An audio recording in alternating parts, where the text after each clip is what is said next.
রাতের হোটেলের মালিক হারুনের মাত্র কয়েক সেকেন্ড সব হারিয়েছে। আমরা হাসির জন্য বলছি না, আমাদের এখানে হাজারো মানুষ যারা অনেকের এরকম রেকর্ড আছে যেন ফাঁস না হয়। এই সমস্ত দুর্বৃত্তদের থেকে শিক্ষা নেওয়া দরকার। আমাদের জীবনেও বহু রেকর্ড আছে, ওর 6 মিনিট 8 সেকেন্ড ফাঁস হয়ে যদি সব হারায়, কিয়ামতের ময়দানে এই যে 2 জন বসে আছে এরা কিন্তু সব ফাঁস করবে। না জানি আমাদের আবার সব হারিয়ে যায় কিনা। টাকলা মোরাদের নাম শুনেছি আমরা, এই লোকের মাত্র 6 মিনিট 8 সেকেন্ডের একটা অডিও কল রেকর্ড ফাঁস হওয়ার কারণে তার সব চলে গেছে। এরকম বহু কল রেকর্ড ফাঁস হওয়ার অপেক্ষায় এখন সামনে আছে। কথা ছিল আয়না ঘর নিয়ে। এই কথা শুনলে অনেকে মনে করছে আয়না ঘর মানে চারিদিকে আয়না দেওয়া।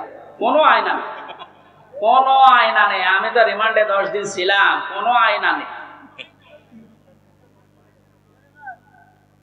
যে অবস্থা তৈরি করেছেন আপনি, এর সাথে জড়িত যারা প্রধান থেকে শুরু করে নিম্ন পর্যন্ত, একটাকেও ক্ষমা করার মতো না। কারণ এরা ক্ষমার অযোগ্য হয়ে গেছে। ক্ষমা পাওয়ার জন্য যে যোগ্যতা দরকার এদের ভেতরে সেটা নেই। সুতরাং যারা বলছেন এদেরকে ক্ষমা করে দিলে হয় না, না, কিসের ক্ষমা? আপনি ব্যারিস্টার আরমান, যিনি তার স্ত্রী 8-9 বছর পর্যন্ত অপেক্ষায় ছিল, উনি আজকে একটা ভিডিও বার্তা পাঠিয়েছে যে আমি আশা ছেড়ে দিয়েছিলাম যে আমার পরিবারস্থ লোক মনে হয় আমি আর দেখতে পারবো না, কিন্তু আমার পরিবারের লোক আমার আশা ছাড়েনি। আপনি এই দৃশ্যটা একটু সামনে নিয়ে নিজের সাথে মিলান তো। আপনার জীবনেও কোনোদিন জালেমদের ক্ষমা করতে মনে চাইবে? কখনো চাইবে না। বাস্তবতা টের পাচ্ছেন না, তাই 5 দিন 7 দিন 10 দিনে আপনার অবস্থা এরকম হয়ে গেছে। 8 বছর 10 বছর 12 বছর 14 বছর একজনকে মাটির নিচে এক ঘরের ভেতরে পচা খাবার দিয়ে আটকে রেখেছে। আপনার বিবেক বলে কিছু আছে? আপনি জানোয়ার চাইতো খারাপ। মনে করলাম তাফসীর করবো, তো করবো কি করে? দৃশ্যগুলো সব এখন চোখের সামনে ভাসছে।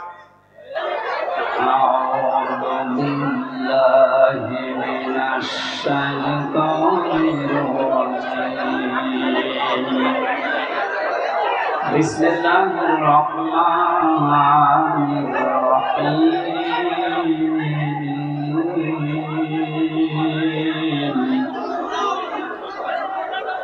ফাআম্মা মান উতিয়া কিতাবাহু বিয়ামিনিহি ফায়াকুলু হাউম কিতাবিয়া ইন্নী যানানতু আন্নী মুলাকিন হিসাবিয়া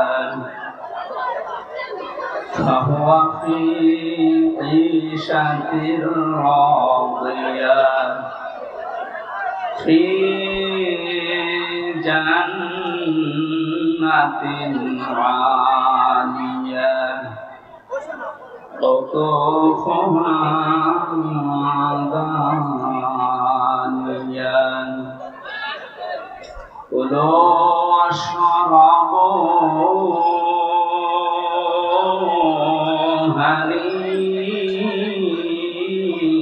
হানিআম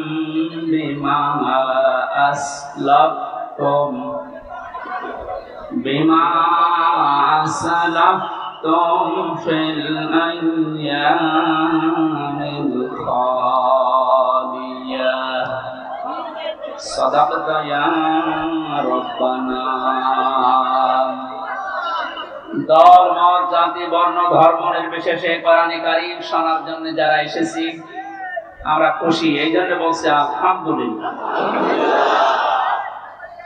সূরা ইয়াসিনের 65 নম্বর আয়াতে আল্লাহ জানিয়েছেন আল ইয়াউমা নাখতিমু আলা আফওয়াহিহিম ওয়া তুকাল্লিমুনা আইদিহিম ওয়া তাশহাদু আরজুলুহুম বিমা কানু ইয়াকসিবুন। জোরে বলেন আল্লাহু আকবার।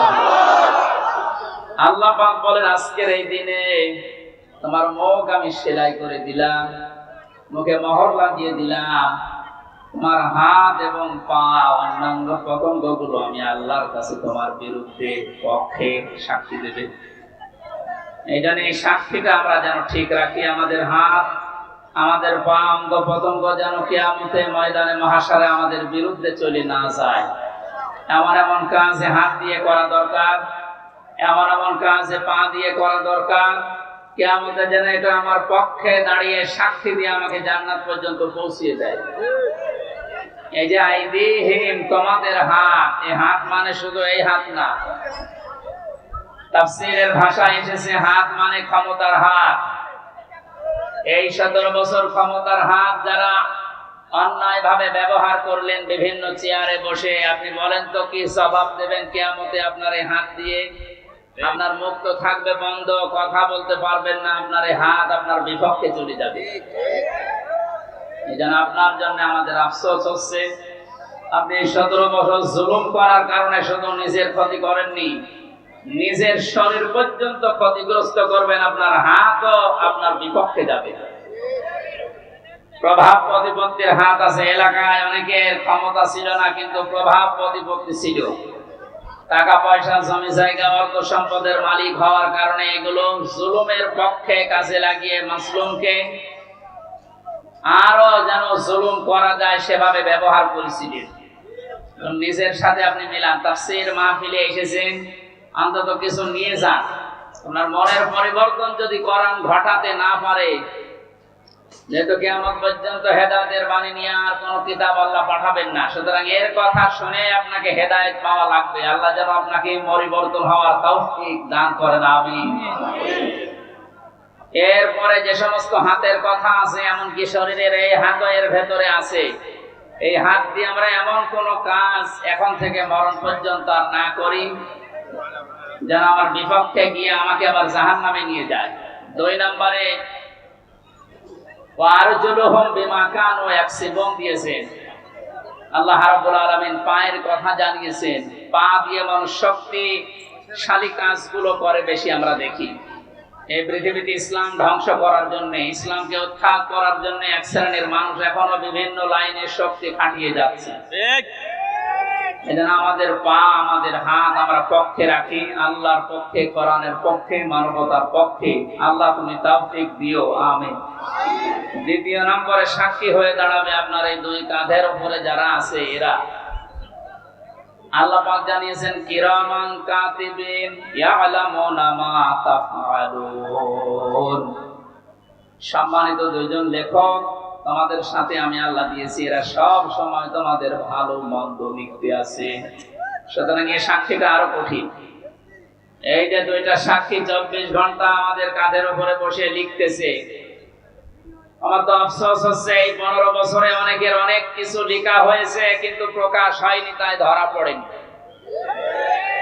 টাকলা মোরাদের নাম শুনেছি আমরা। এই লোকের মাত্র 6 মিনিট 8 সেকেন্ডের একটা অডিও কল রেকর্ড ফাঁস হওয়ার কারণে তার সব চলে গেছে। এরকম বহু কল রেকর্ড ফাঁস হওয়ার অপেক্ষায় এখন সামনে আছে। ভাতের হোটেলের মালিক হারুনের মাত্র কয়েক সেকেন্ড, সব হারিয়েছে। আমরা হাসির জন্য বলছি না, আমাদের এখানে হাজারো মানুষ যারা অনেকের এরকম রেকর্ড আছে যেন ফাঁস না হয়। এই সমস্ত দুর্বৃত্তদের থেকে শিক্ষা নেওয়া দরকার। আমাদের জীবনেও বহু রেকর্ড আছে, ওর 6 মিনিট 8 সেকেন্ড ফাঁস হয়ে যদি সব হারায়, কিয়ামতের ময়দানে এই যে 2 জন বসে আছে এরা কিন্তু সব ফাঁস করবে। না জানি আমাদের আবার সব হারিয়ে যায় কিনা। 3 নম্বরে সাক্ষীর কথা আমি পেয়েছি। এই যে জমিনে বসে আছে, এই জমিনটা কিয়ামতে সাক্ষী দেবে, মহেশপুরের এই জমিন।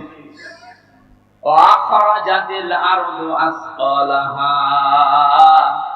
আল্লাহ পাক বলেন মাটির ভেতরে যা আছে সব সেকাল, সবগুলো বোঝা জমিন সেদিন বের করে দেবে। সুতরাং এখানে বসে আছি, এই জায়গাটুকু যেন কিয়ামতে আমার পক্ষে দাঁড়ায়, বলে না আমি। এরপরে সাক্ষী হচ্ছে আল্লাহ আমার আমল নামা, যেটা আজকের তেলাওয়াতকৃত আয়াত দিয়ে আমরা যেটা আরম্ভ করব ইনশাআল্লাহ। সূরা বনী ইসরাঈলের 14-15 নম্বর আয়াতে আল্লাহ জানিয়েছেন ইকরা কিতাবাকা কাফা বিনাফসিকা আল-ইয়াওমা আলাইকা হাসিবা। আমলনামাটা হাতে দিয়ে আল্লাহ পাক বলবেন পড়ো, লোকটা পড়তে থাকবে, আল্লাহ জানিয়ে দেবেন এইটাই তোমার হিসাবের জন্য যথেষ্ট, আর কিচ্ছু লাগবে না। জান্নাতে যাবে না জাহান্নামে যাবে, এই আমলনামাটা যেটা ফেরেশতা লিখেছিল এইটাই বলে দেবে। আল্লাহর বান্দা এটা হাতে নিয়ে পড়া আরম্ভ করবে। কয়েক লাইন পড়ার পরে দেখবে না এইটা তো জনগণের সামনে পড়া যায় না, লাইনটা বাদ দিয়ে পরের লাইনে চলে যাবে। হাজার হাজার সিসি ক্যামেরা নিয়ে দাঁড়িয়ে আছে ফেরেশতারা। আমি জেলখানায় থাকতে বিশেষ করে আমার আর মামুনুল হক হাফিজাহুল্লাহ, এই দুইজনের ব্যাপারে আলাদা কড়াকড়ি দিয়ে ওরা ক্যামেরা লাগিয়ে দিয়েছিল, যেন কেউ কথা বললে ওইটা ওরা অফিস থেকে দেখতে পারে যে কি কথা বলছে। অথচ আমাদের যে মামলা তো ছেড়ে রাখার দরকার ছিল জেলখানার ভেতরে, এই ঠনকো মামলা দিয়ে এত কঠিন কঠিন অবস্থায় নিয়ে গেছে, মানুষ এমনি টেনশনেই হাফ হয়ে যাওয়া। ফাঁসির কন্ডেম সেলের ভেতরে ওরা রেখেছিল আমারে, আমারে রাখার দরকার ছিল তো ওয়ার্ডে, যেখানে 70-80 জন মানুষ থাকে, যে এখানে সারাদিন থাকেন, গল্প করেন, নামাজ পড়ান, কোরআনের কথা বলেন, মাগরিবের পরে আপনারে ঘরে তালা লাগিয়ে দেন। 24 ঘন্টা এদিকে 2.5 হাত, এদিকে 3.5 হাত তালা লাগিয়ে দিতেও থাক, কোনো যোগাযোগ নেই, যোগাযোগ বিচ্ছিন্ন। এই কঠিন অবস্থায় রাখার কারণে আমি বাস্তবতা একটা জিনিস টের পেয়েছি, কিয়ামতের ময়দানের এই যে আল্লাহ আমলনামাটা হাতে দিয়ে বলবে যখন পড়, এই লাইনটা আসলে যারা এই জুলুমের সাথে সম্পৃক্ত ছিল ওই জুলুমের কথাটা ওরা পড়তে চাবে না। কোন লজ্জায় পড়বে, হাজার হাজার মানুষ তার সামনে থাকবে। আল্লাহর ফেরেশতারা ডাক দিয়ে বলবে না, আজকে আর ফাঁকি দেওয়ার কোনো রাস্তা নেই, কত ক্যামেরা সামনে, সব ফেরেশতারা দেখছে, পড়ো এই লাইনটা পড়ো, বিনা কারণে মানুষকে কেন কষ্ট দিয়েছিলে এইটা পড়ে শোনাও। যারা কষ্ট দিলেন এই 17 বছর হাজার হাজার লক্ষ লক্ষ মানুষকে, আপনার বিবেকের কাছে বলেন তো আপনি কি পড়তে পারবেন কিয়ামতে ওই লাইন? পারবেন না। এই জন্য তওবা করার সময় যেহেতু এখনো শেষ হয়নি, পশ্চিম দিকে এখনো সূর্য ওঠেনি, আপনি এখনো তওবা করতে পারেন যদি আল্লাহ কবুল করেন। কিন্তু দুঃখজনক হলো সত্য একটা ভয়ঙ্কর তথ্য, আল্লাহু লা ইয়াহদিল কওমাজ জালিমিন, জালেমদেরকে আল্লাহ হেদায়েত দেয় না। আপনার কপালে যে কি আছে, নিজের কপালে আপনি নিজে কোড়াল মেরেছিলেন। যারা আপনার জন্য এখন আমরা যারা মুসলিম, আমাদের আফসোস হচ্ছে যে আপনি কি করলেন, দুনিয়াও শেষ করে দিলেন, আপনার আখিরাতটা ধ্বংস অলরেডি হয়ে গেছে। আপনার থেকে আমরা শিক্ষা নিতে চাই, আমাদের বাকি জীবনে যেন আমরা এমন কোন কাজ না করি যেটা আমি জনগণের সামনে পড়তে পারবো না, ঠিক আছে? তাহলে এই মাহফিল সাকসেস হবে। তাছাড়া আমি একেবারে হাব্বা জাব্বা দিয়ে স্টেজ সব ভেঙে ফেললাম, কোনো কাজ আছে? বাংলাদেশে ইসলাম কায়েম হয়ে গেল মনে করে, কিন্তু আমার নাজাত হইল না, লাভ আছে? বলেন না কেন? ইসলাম কায়েম হোক না হোক আমার চেষ্টা করা লাগবে এই জমিনে। কারণ এই যে ইসলাম, এটা আল্লাহর তৈরি করা, আল্লাহর পাঠানো। আমি ইসলামের মালিক না, আমি ইসলামের খাদেম। আমি ইসলামের কি? এই যে জমিনটা, এই দেখে মনে হয় 2-3 বিঘা জমিন এখানে পড়ে আছে, এই জমিনের মালিক হচ্ছে সভাপতি সাহেব, মুন্সি সাহেব। আমাদের মতো 8-10 জন কামলা, জন, মনীষ, পাট, লেবার যাই বলেন, উনি ভাড়া করছে যে আপনারা সকাল থেকে বিকাল 5টা পর্যন্ত এই জায়গায় ধান লাগান, এই জমিনে বিকাল 5টায় আপনাদের বেতন দিয়ে দেবে। বিকাল 5টা বাজতে আর মাত্র 10 মিনিট বাকি আছে। কয় মিনিট? 8-10 জন মস্তান এসেছে মোটরসাইকেল নিয়ে, বড় বড় ছড়ি নিয়ে, সোনার ছেলেরা এখন যেটা ব্যবহার করতো, যেটা এখন পাওয়া যাচ্ছে, এইটা এখন নিয়ে এসে বলছে ধান আমরা লাগাতে দেব না, ধান লাগিয়েছেন যা আরো তুলে ফেলবো। আমরা যারা আছি কামলা হিসাবে যারা কাজ করছি, একেবারে ছেড়ে দিলে হবে? তাহলে বেতন পাওয়া যাবে? ওদেরকে বলবো ভাই, এ জমিনের মালিকও আমরা না, এ ধানের মালিকও আমরা না, আমরা কামলা। আমরা হচ্ছে জন লেবার যাই বলেন, আমরা খাদে কাজ করছি, বিকাল 5টায় বেতন দিয়ে দেবে। এখনো 10 মিনিট বাকি আছে। আপনারা ধান যদি তুলে ফেলতে চান, ফসল নষ্ট করতে চান, 10 মিনিট পরে তুলে বলছে ঠিক। এইরকম কামনা নেওয়া যায় না? ঠিকই বলিস, কারণ জমি তো আমার না, এ ধানও আমার না, তুলে ফেলেন আমার অসুবিধা নেই, 10 মিনিট পরে আমার বেতনটা আগে বিকাল 5টায় নিয়ে নি। বিকাল 5টা বাজার আগে কিন্তু এ ধান আমি তুলতে দেব না, যারা 10 জন কামলা আছি।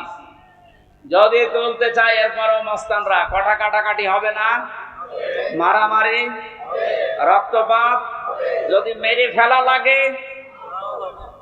কারণ আমার টার্গেট কি? বেতন। টার্গেট কি? ওইটা না হলে আমি পরবর্তী যারা আছে আমার ছেলে মেয়ে স্ত্রী এদেরকে খাওয়াবো কি? সুতরাং আমার বেতন হয়ে যাক, এরপরে খাবো। এরপরও যদি তুলে ফেলে মস্তানেরা, আমাদের সাথে মারামারি করে যাই হলো। এখন ওই যে জমির মালিক একজন আছে না, কথা বলে না, আমরা খাদেম যারা আছে, এই খাদেমেরা এদিকে তাকান, আমরা খাদেম না? কার খাদেম? কোরআনের খাদেম। কিসের খাদেম? এই খাদেমদেরকে বলছে শুধু এটা এই 10,000 20,000 মানুষ আমার সামনে, তা না। এটা রেকর্ড হচ্ছে, সারা বাংলাদেশ সহ বিশ্বের লক্ষ কোটি মুসলমানেরা শুনছে। 175 কোটি মুসলমানকে খাদেম যারা, কোরআনের আল্লাহর দাস যারা, আমরা আল্লাহর গোলাম যারা, তাদেরকে বলছি জমিনে ইসলাম কায়েম করতেই হবে। এটা ফরজ না, চেষ্টা করে যাওয়া ফরজ। হলে ভালো, না হলেও আমার অসুবিধা নেই, আমার বেতন আছে বিকাল 5টায়, যান না। কথা বলেন না কেন? কিন্তু বিকাল 5টা বাজার আগে, তার মানে জীবনের শেষ দিন। ওয়াবুদ রব্বাকা হাত্তা ইয়াতিয়াকাল ইয়াকিন, সূরা হিজরের 99 নম্বর আয়াত। আল্লাহ বলেন ইবাদত করব আল্লাহর ওই দিন পর্যন্ত যতদিন মরণ না আসে। সুতরাং মৃত্যু আসার আগ পর্যন্ত আমরা যারা খাদেম আছি, এ জমিনে আল্লাহর দিন কায়েম করার চেষ্টা চালাবই। বাধা যদি কেউ দিতে আসে, তর্কাতর্কি হবে, এতদিন সেটা হয়েছে। হাতাহাতি হবে, এতদিন যেটা হয়েছে। রক্তপাত হবে, এতদিন যেটা হয়েছে। ফাইনাল এখন শুরু হবে, মেরে ফেলা লাগলে মেরে ফেলবে। এখন আর সাহস কেউ করবে না, এখন আর সাহস করবে না। এই জন্য তো দাড়ি কেটে পালাচ্ছিল। ইতিহাস তৈরি করে গেল লোকটা। তাহলে বোঝা যাচ্ছে এই দাড়ি, এটা মেকি দাড়ি। মানুষকে ধোঁকা দিয়ে বোকা বানিয়ে কোটি কোটি টাকার মালিক হয়েছে এই দাড়ি দেখিয়ে। নাম দিয়েছে কি?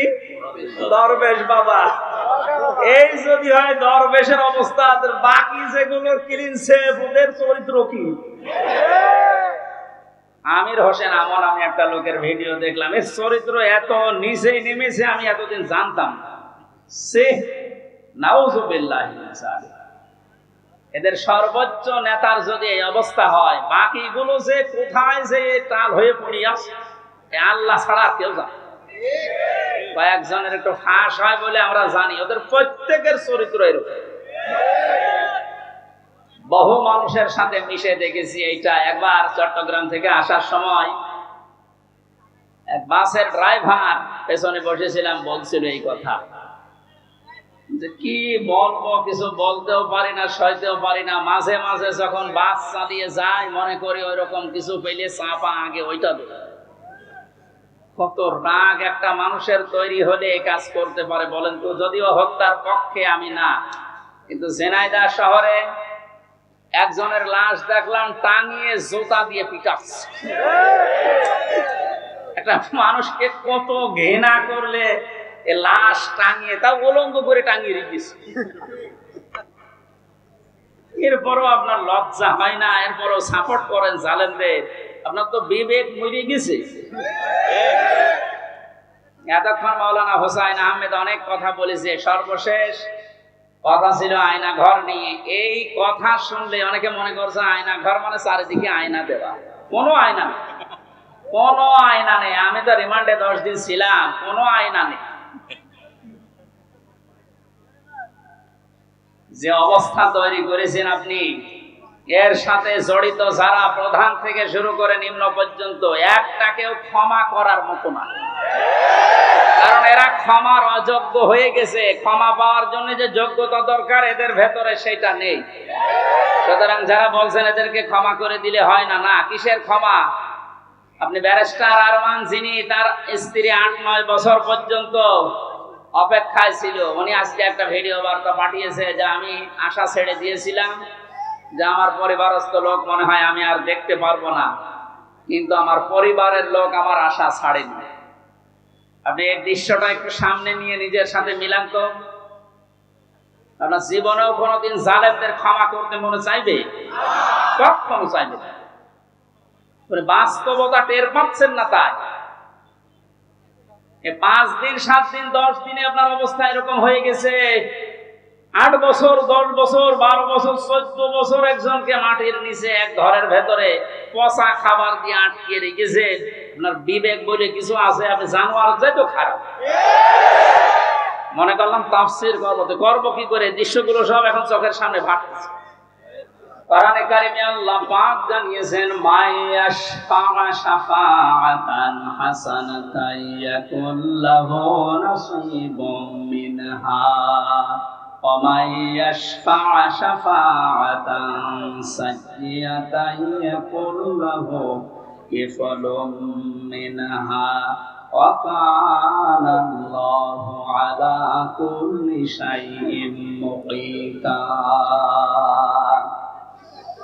এই পৃথিবীতে কোন মানুষ যদি ভালো কাজের, সৎ কাজের, কল্যাণমূলক কোন কাজের সুপারিশ করে, সহযোগিতা করে, রায় দেয়, ভোট দেয়, সাপোর্ট করে, সমর্থন জানায়, ওই লোকটা ভালো কাজ করে যে সওয়াব পাবে, আপনি ওই ভালো কাজে শুধু রায় দেওয়ার কারণে, সাপোর্ট দেওয়ার কারণে একই সওয়াব পেয়ে যাবেন। সুতরাং এই সুযোগ কিন্তু সামনে আসতেছে। ভালো কাজ করা যায় যে সমস্ত মানুষের দ্বারা, আপনি যদি ওই জায়গায় যেতে না পারেন, যারা ভালো কাজ করবে এদেরকে আপনি অন্তত সাপোর্ট দিয়ে, সহযোগিতা করে, রায় দিয়ে হলেও এগিয়ে যাবেন। লোকটা ভালো ভালো কাজ করে যত সওয়াব কিয়ামতে নিয়ে উঠবে, আপনি শুধু রায় দেওয়ার কারণে কিয়ামতে ওই সওয়াব নিয়ে উঠতে পারবেন? পরবর্তী শব্দ দেখেন, ওমাই ইয়াশফা শাফাআতান সাইয়্যাতান ইয়াকুল লাহু কিফলুম মিনহা। কোন মানুষ যদি অন্যায় কোন কাজ করে আর ওই কাজে যদি কেউ সাপোর্ট দেয়, রায় দেয়, ভোট দেয়, সমর্থন জানায়, খুশি হয়, ওই লোকটা অন্যায় করার কারণে যা পেয়েছে আপনি শুধু খুশি হওয়ার কারণেই তাই পাবেন। এত জুলুম নির্যাতন দেখার পরও যদি কোন মানুষ জালেমের পক্ষে রায় দেয়, ওই জালেম কিয়ামতে যেভাবে উঠবে আপনাকে আল্লাহ ওইভাবেই তুলবে। মানে আপনাকে আমি বাঁচাতে চাই, আপনি তো অত বড় জালেম না, এজন্য আপনাকে আমি বাঁচাতে চাই।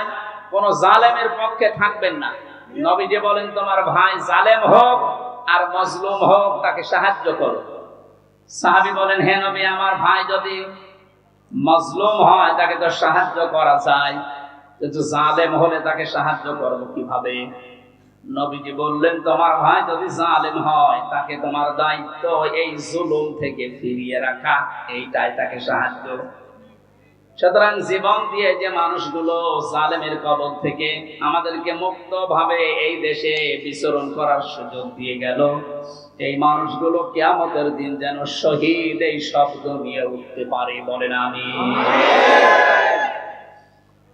ময়দানে মাহশারে আমলনামাটা, কিতাবটা যখন আপনার হাতে আল্লাহ তুলে দেবে, বলবে তুমি নিজেই যথেষ্ট, জান্নাতে যাবে না জাহান্নামে যাবে। আমি আমার ঈমান থেকে কথা বলছি, কারো দিকে না তাকিয়ে এবার নিজের দিকে আয়াতের সাথে মিলিয়ে বলেন তো, এখনই যদি মারা যান আর এই বইটা যদি আপনার সামনে তুলে ধরে বলে, বল হামজা তুই এইটা পড়ে যা, জান্নাতে যাবি না জাহান্নামে যাবি? কাবা শরীফ যখন তাওয়াফ করে মানুষ, আমি 16 সালে গিয়েছিলাম, গত বছরও গিয়েছি, বাস্তবতায় যেটা দেখলাম, ষষ্ঠ চক্করে মানুষ একটা দোয়া পড়ে আল্লাহর কাছে, আল্লাহুম্মা ইন্না আলাইয়া হুকুকান ফীমা বাইনি ওয়া বাইনিকা। কাবার সামনে নিয়ে বলে, রব্বুল আলামিন তুমি আমার মালিক, আমি তোমার গোলাম, তোমার ভেতরে আমার ভেতরে বহুদিন পাওনা আছে, আমি বান্দা হিসাবে, দাস হিসাবে, গোলাম হিসাবে যা যা পাবো তুমি সেই বীর্য থেকে শুরু করে হামজা বানিয়ে সব দিয়ে দিয়েছো। আমি উল্লেখ করার মতো কিছু ছিলাম না। হাল আতা আলাল ইনসানি হিনুম মিনাদ দাহরি লাম ইয়াকুন শাইআম মাযকুরা। মানুষ কি একটু চিন্তা করে না যে জন্মের আগে, পৃথিবীতে আসার আগে উল্লেখ করব এমন কোন বিষয় লোকটা ছিল না। আজকে সভাপতির নামের নিচে দেখলাম লেখা বিশিষ্ট ব্যবসায়ী আলহাজ নুরুজ্জামান মুন্সি, কত সুন্দর নাম দিয়ে পেছনে ডিগ্রি লাগিয়ে দিয়েছে, উনি এই কাজ করে খায়। বয়স যদি এখন 60 বছর হয়, 61 বছর আগে এই নাম গন্ধ পৃথিবীর মানুষ জানতো? বলেন বলেন। শুধু এতটুকুই না, বাবার বীর্য যখন মায়ের রেহেমের ভেতরে দ্রুত গতিতে পাস হয়, আল্লাহ পাক বলেন ওই দিকেও একটু তাকাও।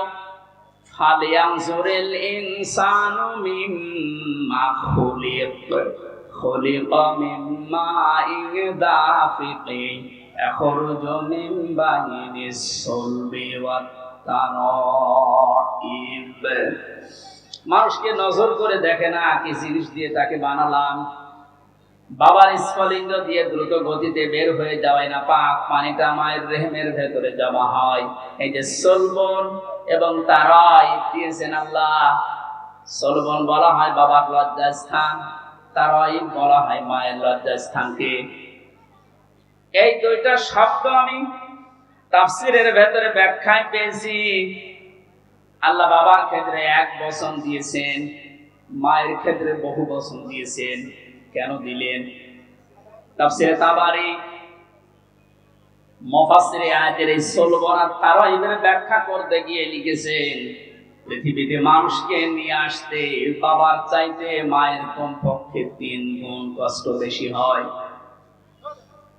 এই যে এখানে যত পুরুষ মানুষ আছি আমরা, সর্বোচ্চ 45 ইউনিট কষ্ট যদি আমাদের শরীরের ভেতরে কেউ এনে দেয়, আমি সঙ্গে সঙ্গে মারা যাবো, আর সহ্য করতে পারবো না। বিজ্ঞান জানিয়েছে পৃথিবীতে হামজাকে দুনিয়ায় আনতে তার মায়ের কমপক্ষে 57 ইউনিট কষ্ট সহ্য করা লেগেছে। 45 আসলে আমরা মারা যাবো, অথচ উনি সহ্য করেছিলেন 57 ইউনিট। প্রতিটি জিনিস পরিমাপ করার একটা যন্ত্র আছে, কষ্ট মাপ দেওয়ার জন্য একটা যন্ত্র আছে, এটা ইউনিট দিয়ে মাপা লাগে। এই যে এই প্যান্ডেলটা যদি আপনাকে আমি মাপ দিতে বলি, দাড়ি পাল্লায় তুলে দেবেন কি দিয়ে? ফিতা লাগবে, গজ লাগবে, টেপ বলেন, এটা দিয়ে মাপতে দিলে আপনি মাপতে পারবেন এটা কয় গজ। পৃথিবীতে প্রতিটি জিনিস মাপার আলাদা আলাদা যন্ত্র আছে না নেই? কষ্ট মাপার জন্য 45 থেকে 57 আপনি হিসাব করেন। এতগুলো কষ্ট সহ্য করার পরেও শুধু শেষ করেননি। সূরা হাক্কাত 15, 16, 17, 18 এই আয়াতগুলোর তাফসীরে পেয়েছি, হামালাতুহু উম্মুহু কুরহা ওয়া ওয়াদাআতুহু কুরহা ওয়া হামলুহু ওয়া ফিসালুহু 30 শাহরা ইলা আখির আয়াত। আল্লাহ পাক বলেন তোর মা তোকে কষ্টের পরে কষ্ট সহ্য করে পেটে বহন করেছে। শুধু এতটুকু শেষ করেনি, ডেলিভারির যে কষ্টটা এটাও সহ্য করেছে। এতটুকু শেষ করেনি, 2 থেকে 2.5 বছর পর্যন্ত মুখের দুধ খাওয়িয়েছে। কোন মানুষ যদি এই পৃথিবীতে বলে মায়ের কষ্ট ঋণ আমি শোধ করে দেব, বিশ্বনবী জানিয়েছেন জন্মের পরে যে 1 ফোঁটা দুধ তোমার মুখে মা দিয়েছিল, ওই ঋণটাও কিয়ামত পর্যন্ত শোধ হবে না। মায়ের এই কষ্টের কথা শোনার পরে যে মানুষগুলোর ভেতরে আবেগ আপ্লুত হয়ে মায়ের কথা মনে হচ্ছে যে এই কষ্ট সহ্য করেছে আমার মা, অবশ্যই তাদের উচিত হবে আল্লাহর ইবাদতের পরে মা বাবার দিকে খেয়াল করা, তাদের খেদমত করা। কোরআনে কারীম জানিয়েছে ওয়াকাদা রাব্বুকা আল্লা তা'বুদু ইল্লা ইয়্যাহু ওয়া বিল ওয়ালিদাইনি ইহসানা। এই এদিকে তাকান। আল্লাহ আদেশ দিচ্ছেন, আমি রায় দিয়ে দিলাম। রায় দিচ্ছেন কে? আমি রায় দিয়ে দিলাম, লিখে দিলাম। এই যে কাজা মানে ফয়সালা করে দেওয়া, রায় দেওয়া, লিখে দেওয়া, সিদ্ধান্ত জানানো। আমি আল্লাহ সিদ্ধান্ত নিয়েই ফেলেছি, রায় দিয়ে দিয়েছি যে আমার ইবাদতের পরে আর কারো ইবাদত করা যাবে না, আর মা বাবার খেদমত করা লাগবে, তাদের পেছনে খরচ করা লাগবে। মহেশপুর বাসী এখানে একটা শিক্ষা পেয়েছি আমি, আল্লাহর ইবাদত করা, আল্লাহর আইন মানা, নফল না ফরজ? আরো জোরে বলেন। আল্লাহর আইন আপনার বুঝে আসুক বা না আসুক, এটাই ফাইনাল, কোনো প্রশ্ন। আল্লাহর আইন মানা কি? সবাই মুখ খোলেন তো কি? মা বাবার আইন মানা ফরজ। এই যে মাঝখানে ওয়া আছে, মা বাবার আইন মানা ওয়াজিব না, ফরজ না, ওয়াজিব না। মা বাবার খেদমত করা ফরজ, আইন মানা শুধুমাত্র আল্লাহর ফরজ। কার? আরো জোরে বলেন।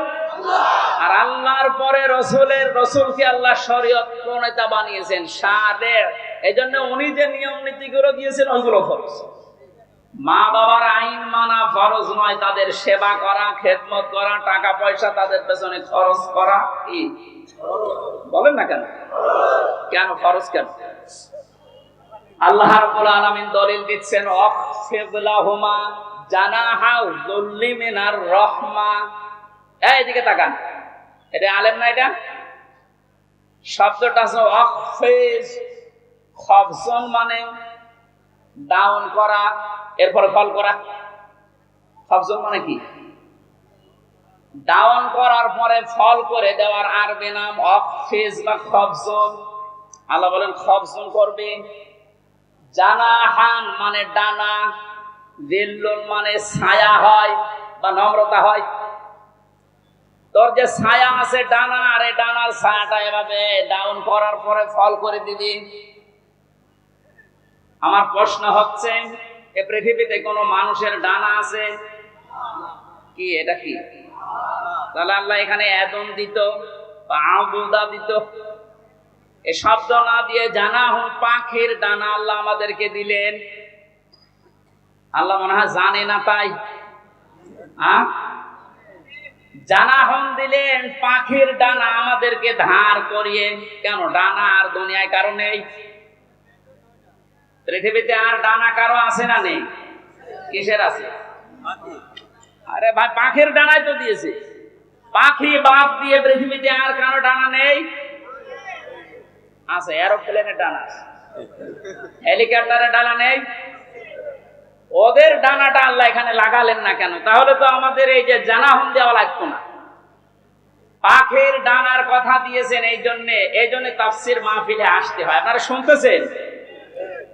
জানাহন শব্দটা আল্লাহ পাখির কাছ থেকে ধার করে আমাদেরকে লাগিয়ে দিলেন, কারণ আমাদের এই হাতের ভেতরে পর নেই, এর ভেতরে মোলায়েম কোনো কিছু নেই, সব শক্ত। পালক আছে, পর আছে, মোলায়েম করার কোনো কিছু নেই, এটা শক্ত। কিন্তু পাখির ডানার ভেতরে পর আছে, পালক আছে, একটার পরে আরেকটা যখন লাগিয়ে দেয় সফট হয়ে যায়, কোমল, নরম, তুলতুলি হয়ে যায়। আল্লাহ এতটুকু শেষ করেন, জানাহাত দুল্লি মিনার রহমা দিয়েছে, যে পাখির ডানাটা শুধু ডানা এভাবে ডাউন করে না, ও যখন ডাউন করার পরে ফল করে দেয়, ওর নিচে পাখির বাচ্চাগুলো যাবার পর একটা কিচির মিচির আওয়াজ দেয়। বাংলাতে এটা বলে অনির্বচন সুখ। আল্লাহ রাব্বুল আলামিন পাখির ডানাটা এই জন্যই দিয়েছেন মানুষকে বোঝাতে, পৃথিবীর বান্দা বান্দিরা, তোমার মা আর বাবা যখন শেষ বয়সে চলে যাবে, তারা যেন তোমার এই পাখির ডানার মতো হাতের যে ছায়া, এর নিচে পড়ার পরে যেন একটা আনন্দ অনুভব করে, যে আমার হামজা থাকতে অন্তত আমার আর কোনো চিন্তা নেই। মহেশপুরবাসী কত আলেম এখানে বসে আছে, হাজারো মানুষ। আমরা বলেন তো আমাদের মা আর বাবা এখন শেষ বয়সে এসে এইটা বলার মতো স্কোপ পাচ্ছে না? পাচ্ছে না।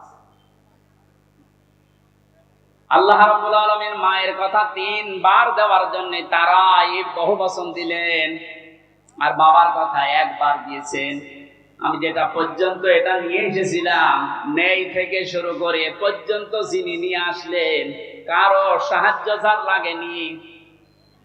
মার বাবার এই যে স্ফলিঙ্গ দিয়ে নাপাক পানিটা দিয়ে তাফসিরে পড়েছি, আল্লাহ 8টা জিনিস বানিয়েছিলেন: রক্ত, গোশত, চর্বি আর চামড়া, চুল, রগ, হাড় আর পর্দা। 8টা জিনিস যখন মায়ের রেহেমের ভেতরে এক হয়ে যায়, আল্লাহ পাক তখন ফেরেশতাদেরকে বলে, আমি আল্লাহ আমার রব নামের কারণে 5টা জিনিস একে দান করব। ওয়াজআলা লাকুমুস সামআ ওয়াল আবসারা ওয়াল আফইদা ইলা আখিরিল আয়াত।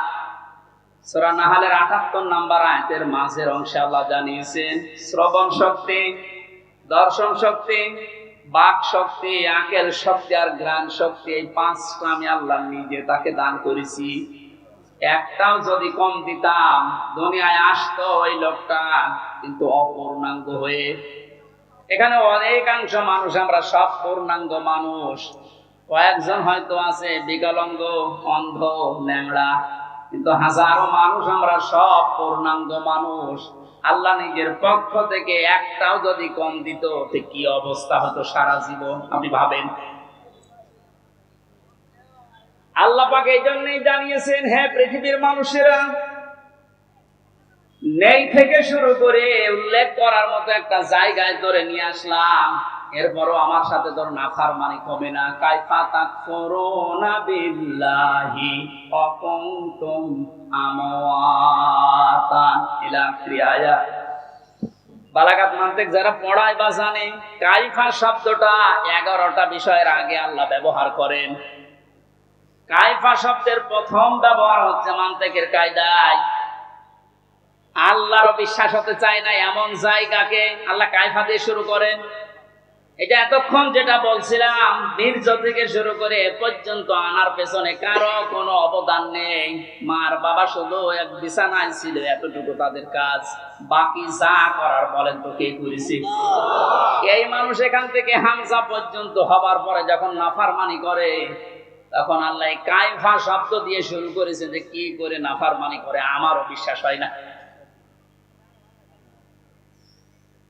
কাবার গেলাপ ধরে মানুষ কিন্তু ষষ্ঠ চক্করে এইটাই বলে এসেছি আমরা, রব্বুল আলামিন আমি তোমার গোলাম হিসাবে, বান্দা হিসাবে বহু কিছু আমাকে তুমি দিয়েছো, ওই যে বীর্য থেকে পর্যন্ত, কিন্তু তুমি আমার মালিক হিসাবে আমার তো কিছু দেওয়া দরকার। আমি তো কিছুই তোমার আজ পর্যন্ত দিতে পারলাম না। তবে একটা জিনিস আমার আছে, বুঝি তোমার ওই রহমান, ওই গফফার, ওই গফুর নামের খাতিরে এই কাবার সামনে নিয়ে বলছে আমার মাফ করে দাও। এই জন্য যারা তাওবা করার জন্য এখনো রাজি হননি, এখনো পর্যন্ত শয়তানের ধোঁকায় পড়ে আছেন, সুযোগ আছে, আপনারা আশা করছি ফিরে আসবেন। আল্লাহ রাব্বুল আলামিন এই যে রাত 12টার পরে তাহাজ্জুদের সময়ে প্রথম আসমানে এসে আপনাদের মতো আমাদের মতো মানুষকে ডাক দিয়ে বলবে, আসো ক্ষমা চাও, ভুল করে ফেলেছো, ক্ষমা চাও। আমরা যেন ক্ষমা চেয়ে নিজের জীবনটাকে মুহাম্মদ রাসূলুল্লাহ উম্মতে পরিণত করতে পারি, বলেন আমিন। মহেশপুরবাসী বান্দা যখন এটা পড়তে পড়তে কিছুক্ষণ যাবার পরে দেখবে না লজ্জা লাগে, পড়ার মতো না, আল্লাহ পাক বলবেন না পড়া লাগবে। আমার তো ওই দিবসের কথা মনে হয়ে এখন আফসোস হচ্ছে, আল্লাহ আমি কি সত্যি পড়তে পারবো? আমার এই 24 সালের এটা আগস্ট মাস, যদি আল্লাহ বলে 1 তারিখ পর্যন্ত তোরে মাফ করে দিলাম, তোর কোনো হিসাব নেই। শুধুমাত্র এই যে 17 তারিখ আজকে, এই 17 দিনের হিসাব দিয়ে জান্নাতে চলে যায়। যত মানুষ এখানে আপনারা আছেন, মুখে হাত দিয়ে বলেন তো 17 দিনের হিসাব এখনো জোগাড় করা সম্ভব হয়নি? আদাসে হাদিস পড়েছিলাম, নবী বলেন মা তাসালু কদামা বানি আদম আবদি ইয়াউমাল কিয়ামাতি হাত্তা ইসালান খামসিন। কিয়ামতের এই কঠিন ময়দানে প্রতিটি মানুষকে আল্লাহ তার নিজের সামনে দাঁড় করাবেন। প্রত্যেককে 5টা করে প্রশ্নের উত্তর জিজ্ঞাসা করবে।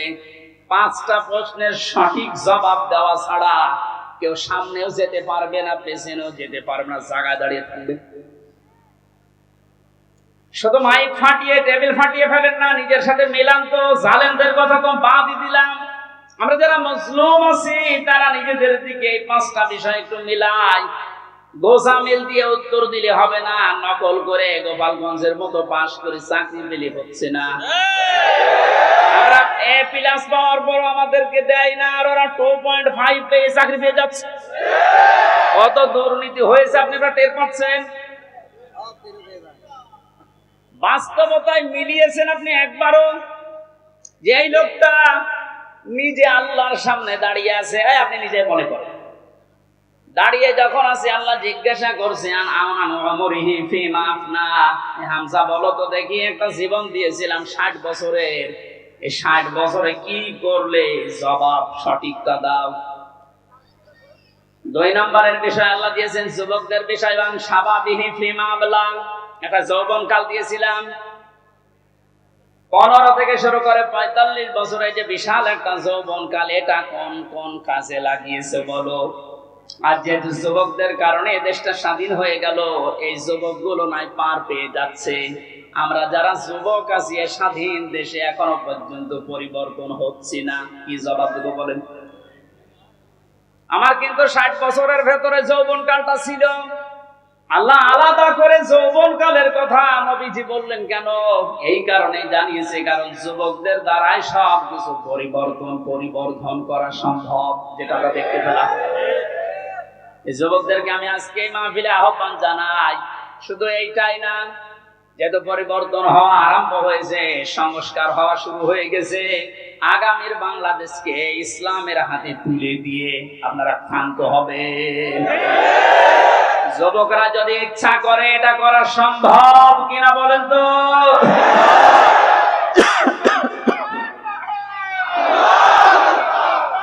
আজকে এই যে শেজিয়া বাজারে আমি আয়াতটা পড়েছিলাম, কেন আপনি যখন দেখবেন যে আল্লাহর সাহায্য এসে গেছে, তখন তো বিজয় হবে। দলে দলে পালে পালে মানুষ ইসলামে প্রবেশ করছে, যেটা আমরা এখন চর্মচোখে সারা বাংলাদেশে দেখতে পাচ্ছি। একটু যাদের বিবেক আছে, একদম মরে যায়নি, তারা আজ তো সবকিছু ভুলে ইসলামে চলে আসছে। কারণ ইসলামের মালিক ওরা জানে যে দেশে জামাত ইসলাম, শিবির, চরমনা, এরা না, ইসলামের মালিক কে? আর যারা আমরা আছি, আমরা ইসলামের খাদেম। সুতরাং ইসলাম প্রতিষ্ঠা করতে গিয়ে, ইসলাম কায়েম করতে গিয়ে বিকাল 5টার আগে কাউকে আমরা আর ষড়যন্ত্র করতে দেব না ইনশাআল্লাহ।